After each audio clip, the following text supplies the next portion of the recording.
It's time to say goodbye to a few who just didn't see it coming. A beer-blitzed barfer, a hell of a belly dancer, a punchy boxer, a shredding rabbi, a safe-cracking cracker, a Spice Girl lover, and a blind driver. Their misfortune is our good luck on the next episode of 1,000 Ways to Die. Warning. The stories portrayed in this show are based on real deaths and are extremely graphic. Names have been changed to protect the identities of the deceased. Do not attempt to try any of the actions depicted. You will die. Death is everywhere. Most of us try to avoid it. Others can't get out of its way. Every day we fight a new war against germs, toxins, injury, illness, and catastrophe. There's a lot of ways to wind up dead. The fact that we survive it all is a miracle. Because every day we live, we face 1,000 ways to die.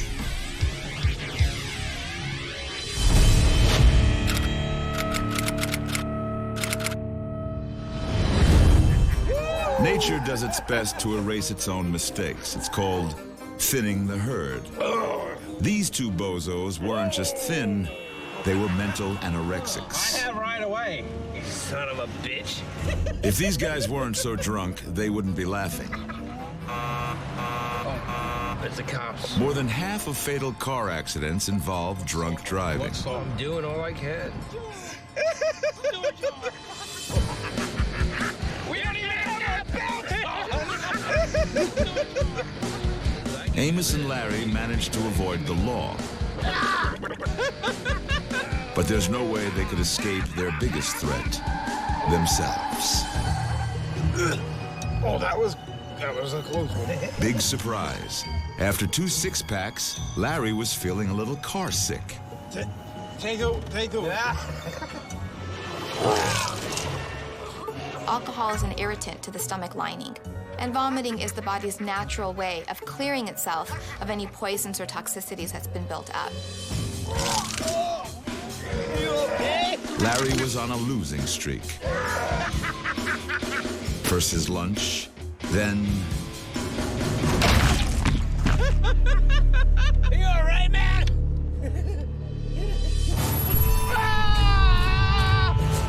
Oh my God!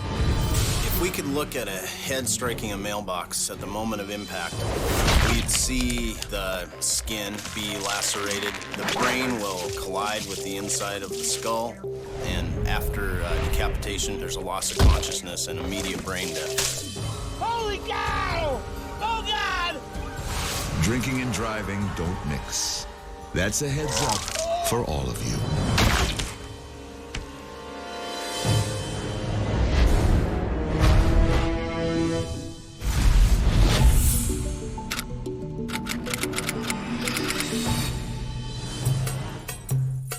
Some people shoot for the stars. Others never get off their fat duffs. Natasha was a mover and a shaker. She had her eyes fixed on one goal: to win the Belly Dancer of the Universe competition. Belly dancing's a way of expression.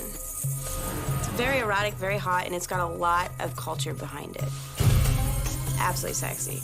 It's almost as like making love to the air. Natasha had already put herself through veterinarian school by dancing at local Middle Eastern restaurants and nightclubs. For Natasha, the 5,000-year-old dance form was the ultimate expression of sensuality. The Belly Dancer of the Universe competition was her Super Bowl. Dancers from all over the world would be competing. To win it, she would have to take her skills to the highest level imaginable. She implemented a rigorous training schedule, the equal of any pro athlete. Every night, she would come home from work and practice shaking, spinning, swaying, and splitting until exhausted. But sometimes when you shoot for the stars, you wind up lost in space. The larynx is a very intricate, well-developed tissue. If this gets crushed, all of a sudden you've choked off the oxygen supply to the lungs, and as a result, you can asphyxiate to death. Natasha never made it to the competition. Instead of becoming the #1 dancer, she became one numb dangler.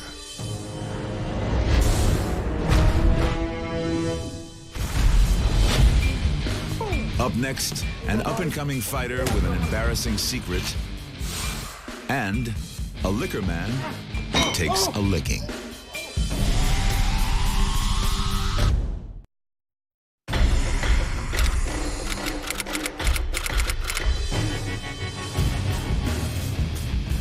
A boxing gym is a place where people come to make their dreams come true, one punch at a time. Bobby Sledgehammer Jones was no dreamer. He was the real deal. Here you go, Bobby. Yeah, that's what I want to see. Bobby was a promising lightweight who packed a wicked right hand There you go. that he hoped would take him to the top. 1, 2. Good, good. Come on, champ. One trick his trainer used to get the most out of his right cross was to challenge the Sledgehammer's manhood. What are you, a lady? I ain't no lady. Boom. There you go. After every workout, the macho fighter chose an unusual way to recover. He would enter the locker room a man and walk out a woman. He liked to step out in a pair of 6-inch stilettos and a tight-fitting cocktail dress. I can totally relate to the boxer's story, because, you know, let's say you're like, you know, really macho guy, just to be able to, like, you know, just soften yourself and, you know, take on this completely other identity. It's like kind of like breaking the rules, you know? It's a good bet that a rapist who hangs out by a boxing gym doesn't get a lot of action. So imagine his surprise when a hot babe stepped out looking mighty fine. Okay, lady, you can make this hard, or you can make it easy. Guess what? I ain't no lady.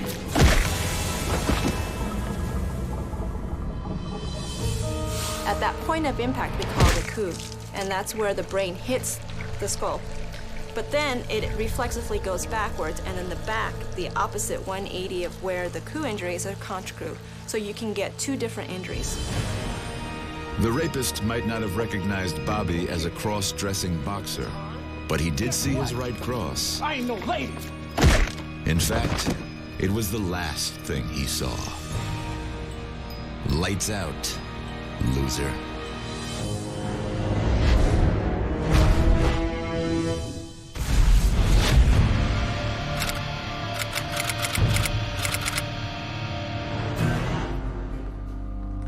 Jasper came from a long line of moonshiners.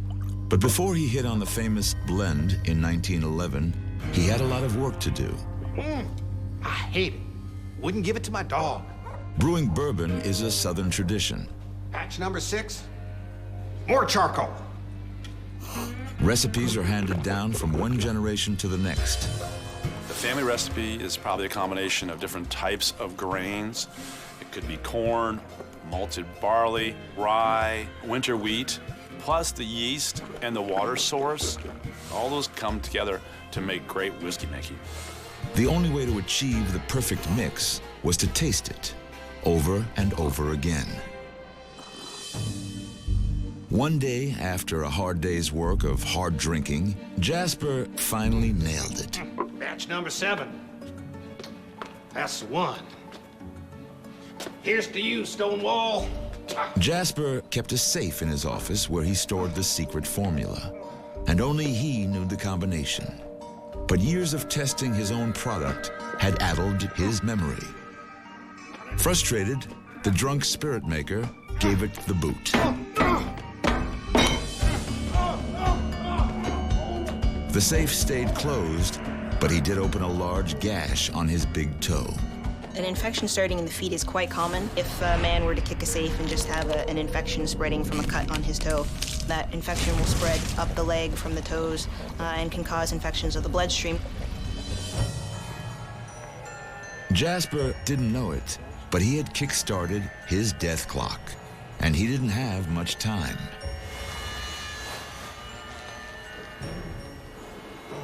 That don't look good. It don't feel good neither. It don't smell right. His body had become septic. Infection was running rampant throughout his bloodstream. Bacteria growing in your blood release toxins from their cell walls. That can cause inflammation, electrolyte abnormalities, dehydration, and eventually death from sepsis or death from overwhelming infection. Jedediah, one last drink.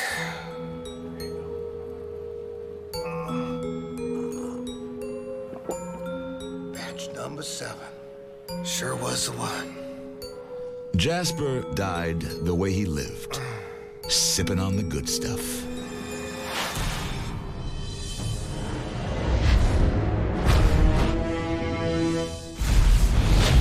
Coming up, a hot date gets a little too spicy. Smell it.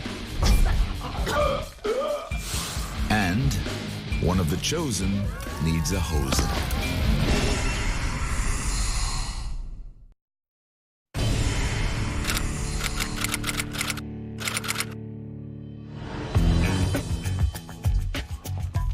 Suzette was cooking up a plan. Make a good dinner to bag a new boyfriend.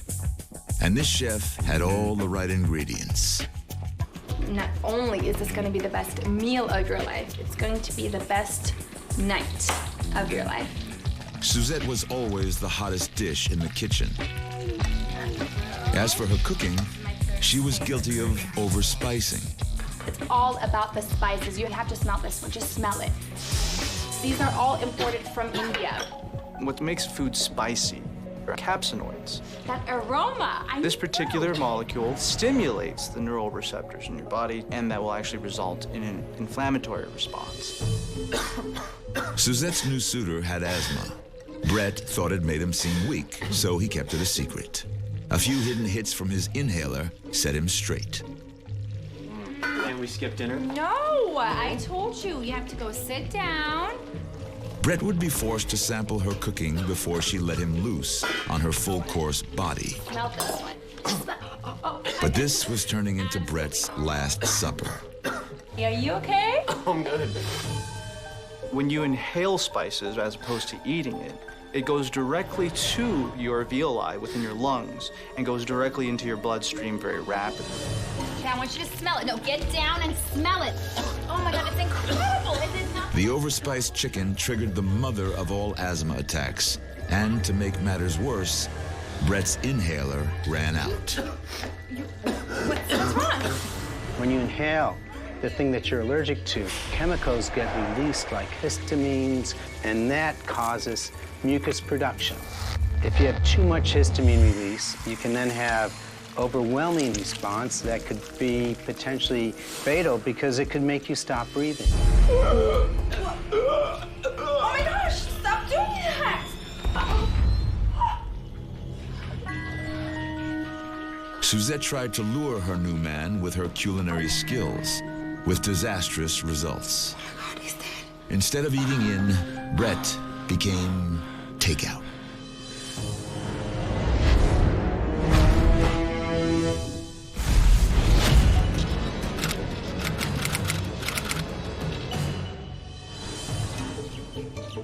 Sheldon was an Orthodox Jew with an unorthodox problem.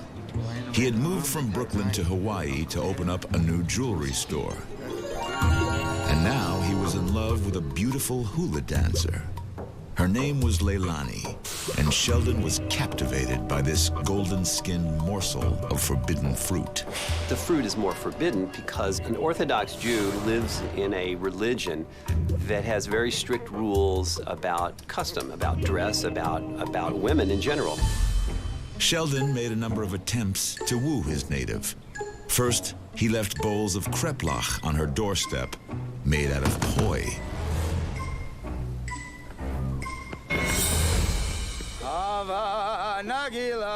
He would stand outside her house singing Jewish folk songs on a ukulele. Go away, please, leave me alone. He's overcome with sexual attraction, probably. And when people become infatuated, it causes people to do things that they might not otherwise do, ever in their entire life. He even went so far as to try surfing to gain his love's attention. But as always, it was a wipeout. One evening, Sheldon was so overcome with desire, he crashed a luau where Leilani was performing with her dance troupe.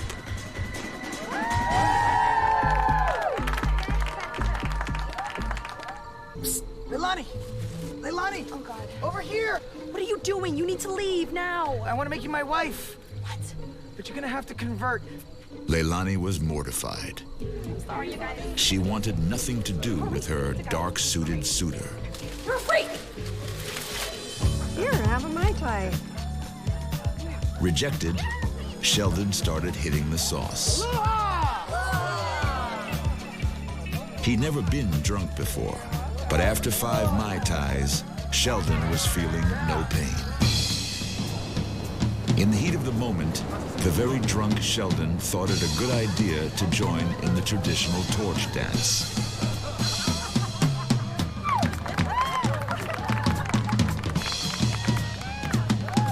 His passion was about to ignite. Sheldon spun like a red-hot dreidel.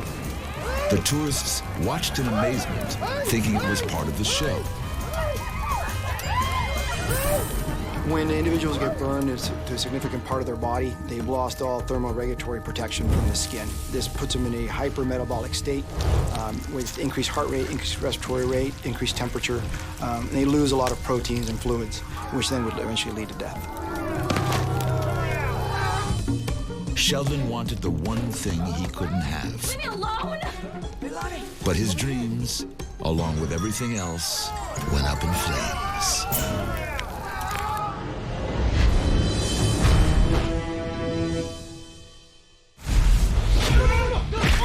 After the break, when this guy gets behind the wheel, get out of the way.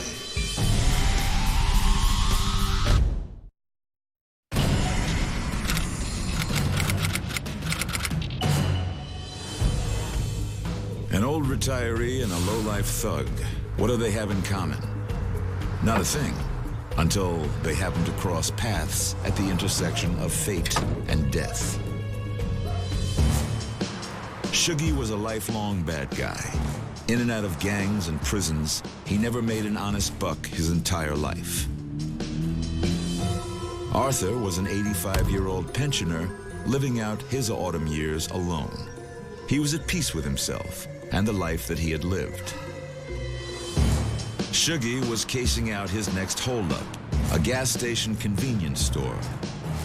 He pulled up his hoodie and made his move.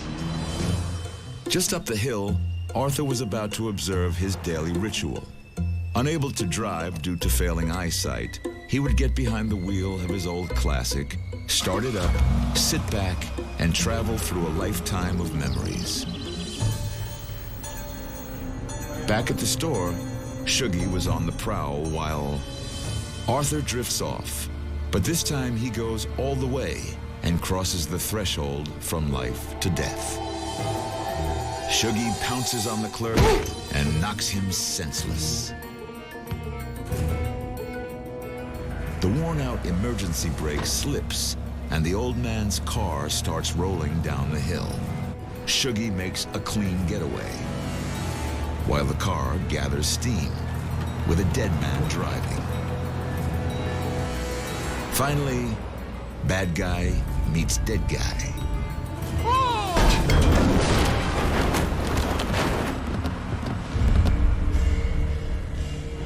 There's a study that shows that there's about 100,000 accidents per year that happen because people lose consciousness for one reason or another, and those are fatal accidents.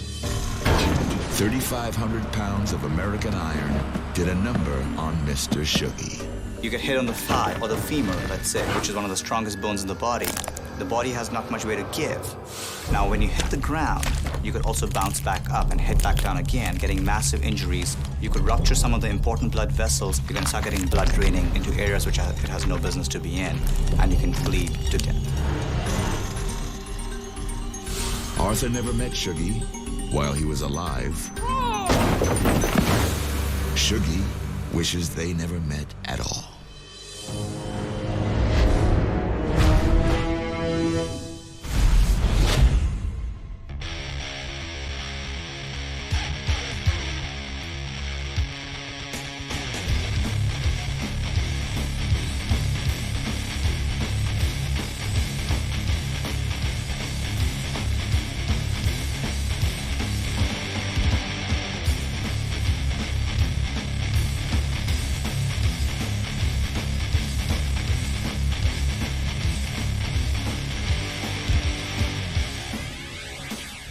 It's original.